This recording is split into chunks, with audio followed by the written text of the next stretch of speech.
السلام علیکم ورحمۃ اللہ وبرکاتہ۔ طوفہ یا علی علیہ السلام مدد۔ بسم اللہ الرحمن الرحیم۔ اللہم صلی علی فاطمۃ و ابیہا و بعلہا و بنیہا و سر المستودع فیہا بعدد ما احاط بہ علمک وما احصاہ کتابک لا سیما بقیت اللہ المنتظر عجل اللہ تعالی فرجہ الشریف۔ کربلا ایمان کا مرکز ہے اور ہم سب کو صاحب ایمان بنانے میں کوشاں ہے۔ کربلا معلیٰ میں موجود ہیں، آپ سب کے لیے دعا گو ہیں۔ خداوند متعال آپ سب کو بھی جلد کربلا معلیٰ آنے کی سعادت عطا فرمائے۔ جمعرات کا دن امام حسن عسکری علیہ السلام کا دن رہا، آج کے دن مولا کی مہمان نوازی میں رہے۔ 20 ربیع الثانی 1446 ہجری قمری ہے کربلا معلیٰ کے مطابق، اور 24 اگست 2024 عیسوی ہے۔ ہم اپنے پروگرام کی قسط نمبر 1611 بارگاہ اقدس اہل بیت علیہ السلام میں ہدیہ کرنے لگے ہیں۔ آج ہمارے پروگرام کا موضوع خاندان فقاہت رہے گا، اور خاندان فقاہت موضوع رکھنے کا سبب یہ ہے کہ آج سے 104 سال پہلے، یعنی قمری اعتبار سے اگر دیکھا جائے، چاند کی تاریخوں کے اعتبار سے اگر ہم دیکھیں تو 20 ربیع الثانی 1337 ہجری میں مجاہد رہبر انقلاب مملکت عراق، جسے ثورۃ العشرین کے نام سے جانا جاتا ہے، آیت اللہ العظمیٰ حاج شیخ مرزا محمد تقی شیرازی صاحب قدس سرہ شریف نے انہوں نے 1920 کے عیسوی میں برطانوی سامراج کے خلاف تاریخی بیان دیا تھا، اور انہوں نے جو کہ مرجع جہان تشیع آیت اللہ جناب سید صادق حسینی شیرازی دامہ ظلہ کے والد گرامی قدر کے ماموں تھے، اور برطانوی حکومتی اہلکار کوشش کر رہے تھے کہ فریب کاری، چالاکی اور اپنی مکر کے سیاست سے عراق جیسی مقاوم اور بیدار قوم کو دھوکہ دیں، اور اپنی مخفی ناجائز فوائد کے ساتھ اور اس کے حصول کے لیے آزادی اور انتخابات کے نام پر عراق کی مستقبل کی سیاست کو تباہ کر دیں۔ اور انہوں نے کہا کہ ہم چاہتے ہیں آپ کے سارے مسائل حل کریں، لہذا ہمیں ووٹ دیں وغیرہ وغیرہ۔ تو اس پر آیت اللہ نے فتویٰ دیا کہ کسی مسلمان کے لیے جائز نہیں کہ وہ کسی غیر مسلمان کو مسلمانوں کے اوپر حکومت اور سلطنت کے لیے انتخاب کریں۔ اس فتوے کا آنا تھا کہ ان کی زبان کی تاثیر نے استعمار کو ذلیل و رسوا کر دیا۔ آج اسی مناسبت سے ہم پروگرام کر رہے ہیں، تو آئیے ہمارے ساتھ اس وقت مہمان موجود ہیں اس موضوع پر روشنی ڈالنے کے لیے۔ حجت الاسلام والمسلمین مولانا سید حیدر عباس رضوی صاحب کانگو سے۔ السلام علیکم۔ وعلیکم السلام ورحمۃ اللہ وبرکاتہ۔ یا علی مدد قبلہ، جزاک کیسے ہیں حضور؟ خیر عافیت سے ہیں انشاءاللہ؟ الحمدللہ، خدا کا شکر ہے۔ مولا آپ کو سلامت رکھیں۔ قبلہ، آج آپ کو ایک موضوع جو کہ یقیناً کافی سارے مومنین کے ذہن سے محو ہو چکا ہے، اور یقیناً ہر قوم اپنی تاریخ کے ذریعے سے پہچانی جاتی ہے، اور الحمدللہ مذہب اہل بیت علیہ السلام کی تاریخ اور روشن اور درخشاں ہے۔ اسی مناسبت میں ایک مناسبت 20 ربیع الثانی اور 1337 ہجری کی ہے، تو میں چاہوں گا کہ ثورۃ العشرین کے نام سے مشہور انقلاب عراق کے اسباب و عوامل کیا تھے، اس پر لطف فرمائیے گا، روشنی ڈالیے گا۔ بسم اللہ۔ اعوذ باللہ من الشیطان الرجیم، بسم اللہ الرحمن الرحیم۔ 20 ربیع الثانی 1920 عیسوی یا 1337 ہجری کی تاریخ مشہور ہے اس عنوان سے کہ حضرت آیت اللہ شیخ محمد تقی شیرازی علیہ الرحمہ نے برطانوی استعمار کے خلاف فتویٰ صادر کیا۔ اس عنوان سے فتوے کے حوالے سے سب سے پہلے یہ آپ کی خدمت میں عرض کرتے ہیں کہ جو برطانوی سیاست تھی گزشتہ زمانے سے لے کر اب تک، وہ ایک طریقے کی استعماری سیاست ہے کہ دوسرے قوموں کے اوپر قبضہ کرنا، ان کے منافع کو برباد کرنا اور ان کے درمیان اپنے منافع تلاش کرنا، اور خاص طور سے ان کے اوپر قبضہ جمانے کے لیے جو ان کی مختلف سیاستیں تھیں وہ یہ کہ مذہبی طائفی جھگڑے، قومی تنازعات، ان تمام چیزوں کو زندہ کرنا، اس کے بعد پھر ان کے اوپر قبضہ جمانا، یہ ساری دنیا میں ان کا معمول رہا ہے۔ اور برطانوی استعمار کے حوالے سے یہ بات مشہور ہے کہ کسی زمانے میں برطانوی حکومت کی وسعت اتنی زیادہ تھی کہ ان کی سرزمین پہ کبھی سورج غروب نہیں ہوتا تھا، یعنی مغرب سے لے کر مشرق تک ایسی حکومت پھیلی ہوئی تھی کہ گویا ان کی تمام سرزمین پر کبھی سورج غروب نہیں ہوتا تھا، اور اس پر وہ ناز کیا کرتے تھے کہ ہمارے یہاں کوئی سورج غروب نہیں ہوتا۔ لہذا یہ جو دنیا کی تاریخ تھی، دنیا کے اوپر ان کا جو قبضہ جمانے کا ایک سلسلہ تھا، وہ اپنی جگہ پر تھا، لیکن دوسری طرف سے خود عراق کا مسئلہ ان کے لیے شاید کچھ خاص رہا ہو، اور اس حوالے سے خاص طور سے جو زمان اور مکان کا انتخاب ہے اس کے اوپر بہت زیادہ غور کرنا چاہیے۔ 1920 یعنی پہلی جنگ عظیم یا بٹوار کا زمانہ ہے، اور وہی زمانہ وہ ہے کہ جب پوری اسلام دشمن طاقتیں اس بات کی درپے ہیں کہ مشرق زمین پر، خاص کر وسطیٰ میں، اس خطے میں اپنے وہ قدم جمائیں، اپنے وہ پاؤں جمائیں اور مسلمانوں کے اوپر حکومت کریں۔ اور اس سلسلے سے جو کوششیں جاری ہوئی ہیں وہ برطانیہ کی طرف سے، یہی وہ زمانہ ہے کہ جب برطانیہ نے سرزمین فلسطین کو اپنے قبضے میں لیا اور وہاں پر حکومت قائم کیا۔ عراق کا مسئلہ بھی اسی سے تعلق رکھتا ہے، لہذا اس بات کو ہمیں مد نظر رکھنا چاہیے کہ وہاں پر جو کامیابی حاصل کر لیا انہوں نے مسجد اقصیٰ کی سرزمین پر، وہ کوششوں نے سرزمین زندگی کی، اور اس حوالے سے بہت سارے تاریخی ہمارے مد نظر ہیں کہ جس میں ایک وہ سلسلہ ہے کہ جو تاریخ عراق میں پایا جاتا ہے اور سارے لوگوں نے ذکر بھی کیا۔ شہر ذوالقفل میں مسجد نقیلہ ہے کہ اس حوالے سے بہت ساری تاریخیں شواہد پائے جاتے ہیں کہ وہ بہت اہم جگہ ہے، جہاں پر امیر المومنین علیہ السلام نے جنگ صفین کے موقع پر اپنا لشکر اکٹھا کیا، یا امام زمانہ فرجہ شریف کے لشکر کا جو قیام ہوگا وہ اسی سرزمین پر ہوگا، مسجد نقیلہ۔ اس علاقے میں جناب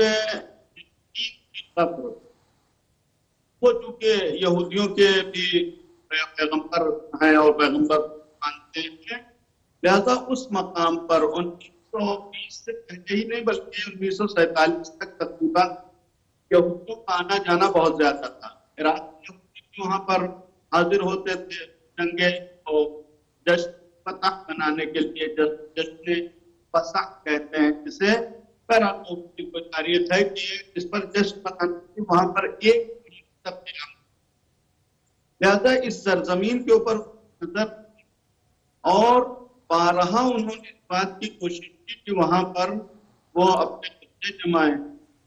اور اس حوالے سے جو انہوں نے اس زمانے یعنی 1920 کے قریب کی جس پر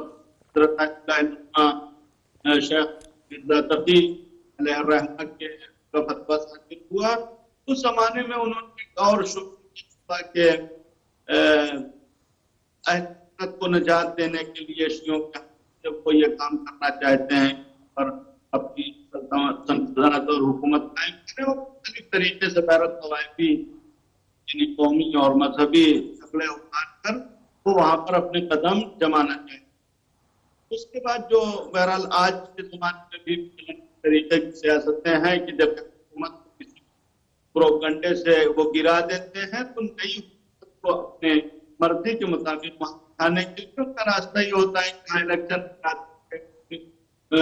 مثلاً کمیٹی بنا دی ہے، آدمی معین کر دیں گے کہ حکومت کرے گا، وہ راستہ وہ اختیار کرنا چاہتے تھے کہ جس کو مثلا زمانے میں کہا جاتا ہے، اور ایک ایسا سلسلہ ہوتا ہے جس سے آسانی سے پبلک کے اوپر یہ روب جمایا جا سکے۔ انتخاب آپ کیا ہے، آپ ہی ذمہ دار ہیں۔ در پردہ اس طریقے کی کوششیں کرتے ہیں کہ ایک نمائشی ایک دکھاوے کا انتخابات اور الیکشن کرا کر ایک انسان کو بٹھا یہاں یہ دیکھیں کہ آپ نے ان کو چنا ہے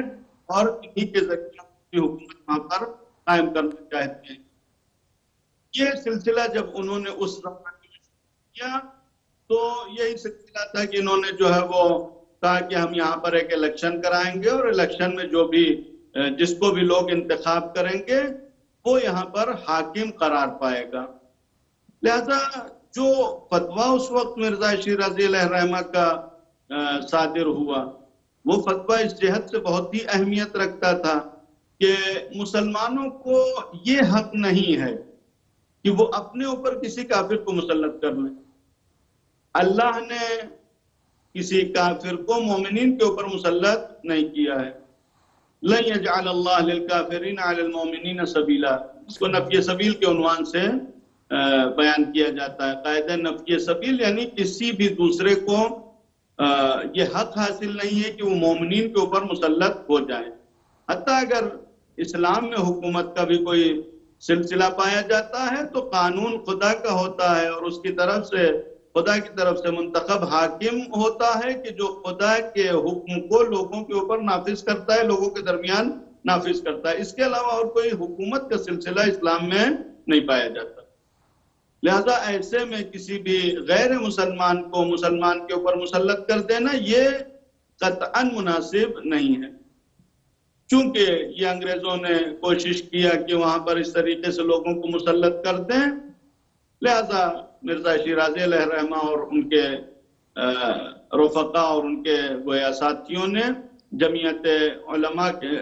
جمعیت مسلمین یا جمعیت اسلام کے نام سے ایک انجمن بنائی، اور اس کے ذریعے سے یہ کوشش شروع کی کہ اس کے خلاف ایک مکمل طور سے مقابلہ کیا جائے۔ اور اس کے بعد پھر اس بات کا مرزا شیرازی علیہ الرحمہ نے یہ فتویٰ صادر کیا کہ قطعاً یہ انتخاب حرام ہے کہ کوئی بھی مسلمان کسی غیر مسلمان کو انتخاب کرے یا اس کو مثلاً ووٹ کرے۔ اس فتوے کے بنیاد پر بہرحال یعنی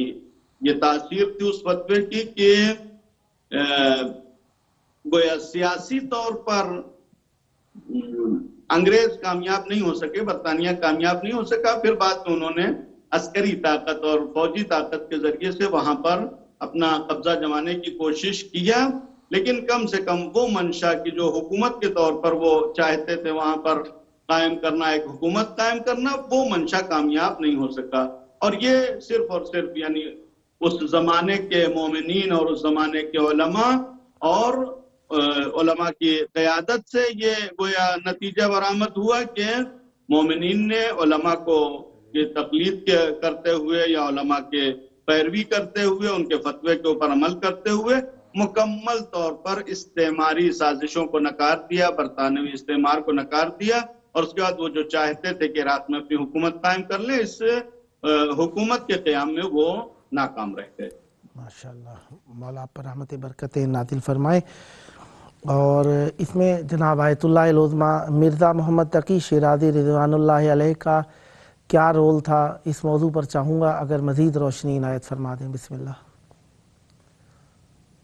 جی، اس حوالے سے یعنی بہرحال حضرت العظمیٰ مرزا محمد تقی شیرازی علیہ الرحمہ کی شخصیت اپنی جگہ پر، لیکن اصل مسئلہ جو ہے وہ ایک مرجعیت اور مرجعیت کے ساتھ جو مومنین کا رابطہ ہے، یہ بہت ہی اہم نقطہ ہے کہ جو یہاں پر مکمل طور پر یعنی دیکھا جاتا ہے کہ عالم کا کام یہ ہوتا ہے کہ وہ قوم کو، وہ مومنین کو صحیح لیڈ کرے، صحیح ہدایت کرے، اور مومنین کی ذمہ داری یہ ہوتی ہے کہ وہ عالم کی پیروی کرے۔ یہ دونوں چیزیں جو ہے وہ اس زمانے میں تھیں، اور گویا دونوں نے اپنی اپنی ذمہ داریوں کو نبھایا، اور اس ذمہ داری کو نبھانے کا یہ نتیجہ تھا کہ جس کی بنیاد پر مومنین کو وہاں پر کامیابی حاصل ہوئی. لہذا ایک مرجعیت کی طاقت کے عنوان سے اس نقطے کو ہم کو دیکھنا چاہیے کہ آغا شیرازی نے کس طریقے سے فتویٰ صادر کیا، اور پھر مومنین کی پیروی دیکھنا چاہیے کس طریقے سے مومنین نے پیروی کیا. یہ دونوں چیزیں اگر ہم مد نظر رکھیں تو ہم دیکھیں گے کہ کامیابی کا جو سبب ہے اور جو حقیقت میں کامیابی حاصل ہوئی وہ اس بنیاد پر کہ دونوں نے اپنی ذمہ داری کو مکمل طور پر نبھایا. عالم بہرحال جس طریقے سے احادیث میں بھی بیان کیا گیا، العالم بزمان لا تہجم علیہ اللوابس، عالم کے اوپر زمانے کے شبہات غالب نہیں آتے، ہمیشہ عالم غالب رہتا ہے شبہات کے اوپر. لہذا زمانے کے گویا کیفیات کو سمجھنا، زمانے کے تقاضوں کو سمجھنا، یہ عالم کی ذمہ داری ہوتی ہے، اور ان تقاضوں کو سمجھنے کے بعد مومنین کو صحیح ہدایت کرنا یہ عالم کی ذمہ داری ہوتی ہے. اور اس کے بعد مومنین کی ذمہ داری یہ ہوتی ہے کہ اس عالم کی پیروی کریں. یہی جو ہے وہ کامیابی کا سبب ہے یا کامیابی کا راستہ ہے. مرزا شیرازی علیہ الرحمہ یعنی مرزا بزرگ شیرازی آغا حسن شیرازی علیہ الرحمہ جو تمباکو کے عنوان سے مشہور ہیں، ان کے زمانے میں بھی یہ چیز ہم کو دیکھنے میں ملتی ہے کہ مثلا انہوں نے مغربی دنیا نے یا اسلام دشمن طاقتوں نے جب جو ہے وہ تجارتی راستے سے ایران کے اوپر قبضہ جمانے کی کوشش کی اور اس کے بعد مثلا تمباکو کے کاروبار کو اپنے ہاتھ میں لیا، مرزا شیرازی علیہ الرحمہ نے اس وقت فتویٰ دیا کہ تمباکو کا استعمال ہی حرام ہے. لہذا وہ سارا کاروبار ان کا وہیں پر دم توڑ گیا. اسی طریقے سے مثلا مرزا شیرازی علیہ الرحمہ کے زمانے میں سامرہ میں ایک قومی اور مذہبی اختلاف کو ہوا دی گئی اور وہاں پر انگریزوں نے چاہا کہ ہم دخالت کریں اور آ کر ان کو ایک طرف سے سپورٹ کریں اور اس کے بعد عثمانی سلطنت کے مقابلے میں اپنا قبضہ جمائیں. پھر مرزا شیرازی علیہ الرحمہ نے یہ فتویٰ دیا کہ نہیں، ہمیں کوئی ضرورت نہیں ہے، مسلمان ہیں، ایک امت، ایک رسول، ایک نبی کے ماننے والے، ہم لوگ اپنے معاملے کو سلجھا لیں گے. اور یہ تیسرا فتویٰ تھا تاریخی مرزا شیرازی یعنی مرزا محمد تقی شیرازی رحمہ اللہ کا، کہ انہوں نے برطانیہ کے مقابلے میں کہ برطانیہ نے جب قبضہ جمانا چاہا، ظاہر ہے کہ ہم لوگ بھی بر صغیر میں اور اردو زبان کے لوگ تو بہتر طریقے سے برطانیہ کو پہچانتے ہیں، اس لیے کہ برطانوی استعمار کا سب سے زیادہ جو خامیازہ بھگتا ہے وہ ہم بر صغیر والوں نے بھگتا ہے. سب سے طولانی حکومت جو برطانوی استعمار کی رہی ہے وہ بر صغیر پر رہی ہے، لہذا ہم سے بہتر کوئی ان کو نہیں پہچانتا ہوگا. عراق میں تو بہرحال بہت ہی مختصر مدت اور اس طریقے سے ان کو کامیابی بھی نہیں ملی کہ مثلا وہ جو ہمارے اردو زبان میں محاورہ مشہور ہے میاں کی جوتی میاں کا سر، کہ مثلا انتخاب اور الیکشن کرا کر ایک آدمی کو بٹھا دیں گے جو آدمی ان کا ہوگا، لیکن کہنے کو کیا ہوگا کہ آپ نے انتخاب کیا ہے، آپ نے بنایا ہے. لہذا وہ یہی چاہتے تھے عراق میں کہ ایک الیکشن کرا دیں گے اور اس کے بعد ایک آدمی بٹھا دیں گے کہ جو ان کا کام کرے گا، یعنی حکومت ان کی ہوگی، قانون ان کا ہوگا، چلانے والا ان کا ہوگا. نام کیا ہوگا؟ نام یہ ہوگا کہ لوگوں نے انتخاب کیا. ایسے میں مرزا شیرازی علیہ الرحمہ کا جو فتویٰ تھا اس کو لوگوں نے فالو کیا، لوگوں نے اس کی پیروی کیا کہ نہیں، مسلمانوں کو کوئی اختیار نہیں ہے، یہ مسلمانوں کے لیے یہ حرام ہے قطعاً کہ وہ کسی غیر مسلمان کو انتخاب کریں. یعنی اصل انتخاب کی مخالفت کیا کہ کل کوئی یہ نہ کہے کہ ہاں مثلا جو ہے انتخاب میں صرف شرکت ہی باعث ہوتی ہے کہ بہرحال وہ اپنے افراد کو بٹھا دیں، باقی آگے کا کام وہ سنبھال لیا کرتے ہیں. اگر صرف انتخاب ہو جاتا ہے، یعنی مثلا انتخاب میں فتویٰ اس طریقے سے آتا کہ مثلا ایک مسلمان نمائندہ کھڑا ہوگا، ایک جو ہے وہ برطانوی نمائندہ کھڑا ہوگا اور اس کے بعد وہ فتویٰ دیتے کہ آپ مسلمان کو انتخاب کریں. انتخاب کا ہو جانا خود اس بات کا راستہ فراہم کرتا ان کے لیے کہ حکومت کو اپنی مرضی کی قائم کر لیں. لہذا اصل انتخاب کی مخالفت انہوں نے فرمائی کہ نہیں، انتخاب ہی نہیں ہونا. لہذا کسی مسلمان کو یہ حق ہی نہیں ہے کہ وہ گویا انتخاب میں شریک ہو. اس کے علاوہ بھی بہت سارے یعنی 2 خطوط مرزا شیرازی علیہ الرحمہ کے پائے جاتے ہیں جس میں انہوں نے اور بھی چیزوں کی گویا وضاحت اور صراحت کی ہے کہ جس میں اس بات کا بالکل انکار یعنی اس طریقے سے لوگوں کو حکم دیا ہے کہ لوگوں کو لوگوں کے لیے اس بات کی ضرورت ہے، لوگوں کے لیے واجب ہے کہ وہ اپنے حقوق کا مطالبہ کریں، اپنے جائز حقوق کا حکومت کے سامنے مطالبہ رکھیں، اور اس مطالبے میں اس بات کی کوشش کریں کہ کسی بھی طریقے کی ناامنی نہ پھیلنے پائے، تاکہ لوگوں کو اس طریقے سے صحیح لیڈ کیا جا سکے کہ اگر مخالفت بھی کرنا ہے تو کس انداز سے مخالفت کرنا ہے۔ کہ بسا اوقات ہوتا ہی ہے کہ حکومت یا کسی شخص کی مخالفت میں لوگ نکلتے ہیں اور اس کے بعد پھر وہ اجتماع کسی فتنے کا شکار ہو جاتا ہے۔ اس طریقے کی تاریخیں بہت زیادہ ایران اور عراق میں پائی جاتی ہیں کہ مثلا لوگوں نے قیام کیا اور پھر مثلا کوئی ایک رہبر بن کے آگے آیا، کوئی ایک حاکم سامنے آیا اور اس نے مثلا ان کو غلط طریقے سے لیڈ کر کے اس کا غلط فائدہ اٹھایا۔ لہذا اصل انتخاب کی مخالفت کر کے مرزا شیرازی علیہ الرحمہ نے اس برطانوی سازش کے اوپر پانی پھیر دیا کہ وہ چاہتے تھے کہ انتخاب ہو جائے اور ایک کوئی شخص ان کے مد نظر جو ہے وہ وہاں پر حاکم بنا کر بٹھا دیا جائے۔ بہرحال اس کے بعد کافی قربانیاں پائی جاتی ہیں، حتیٰ برپا جہاد پایا جاتا ہے اور مومنین نے کافی زحمت کیا، لیکن اس طریقے کی حکومت برطانیہ قائم نہیں کر سکا جس طریقے کی وہ حکومت وہاں پر قائم کرنا چاہتے تھے۔ اور اس حوالے سے اور بھی ایک نقطے کی طرف اشارہ ضروری ہے کہ یہ کوئی پہلا موقع نہیں تھا کہ جب انہوں نے ایسی کوشش کی، بلکہ اس سے پہلے حتیٰ وہابیوں کے ہاتھوں سے بھی نجف کے اوپر قبضہ کرنے کی کوشش کی گئی تھی اور بارہا انہوں نے نجف اور کربلا کے اوپر حملہ کیا تھا۔ یہ سب بھی وہی برطانوی ایجنٹ تھے کہ جو ان کے منشا کے تحت یہاں پر قبضہ جمانا چاہتے تھے۔ لہذا عالم کی قیادت کی وجہ سے، ایک مرجع کی قیادت کی وجہ سے وہ سارے نقش بر آب ہو گئے کہ جو سرزمین نجف یا سرزمین عراق کے اوپر قبضہ جمانا چاہتے تھے۔ الحمدللہ آج بھی علماء کی بالادستی، علماء نجف اور بالادستی اس بات کا بنی ہے کہ بہرحال یعنی مومن محفوظ ہیں اس طریقے کی سیاستوں سے، اور عراق کی سرزمین کافی حد تک گویا مومنین کے لیے امن اور پناہ بنے۔ سدا آباد رہیں، سدا شاد رہیں۔ قبلہ بہت شکریہ، بہت بہترین انداز میں آپ نے علماء کی اہمیت پہ روشنی ڈالی۔ مولا آپ کی توفیقات خیر میں اضافہ فرمائے اور خداوند متعال ہم سب کو حق اور اہل حق کے ساتھ رہنے کی توفیق عطا فرمائے۔ یہ تھی ہمارے ساتھ حجت الاسلام المسلمین مولانا سید حیدر عباس رضوی کانگو سے۔ خداوند متعال آپ پر رحمت برکت نازل فرمائے۔ پروگرام کا آخری وقت ہے اور آخری وقت کے اندر ہم ہمیشہ اپنے وقت کے امام کو یاد کرتے ہیں جن کے سبب سے ہم باقی ہیں۔ آئیے ان کی بقا اور ظہور کے لیے دعا۔ اللہم عجل ولیک الفرج۔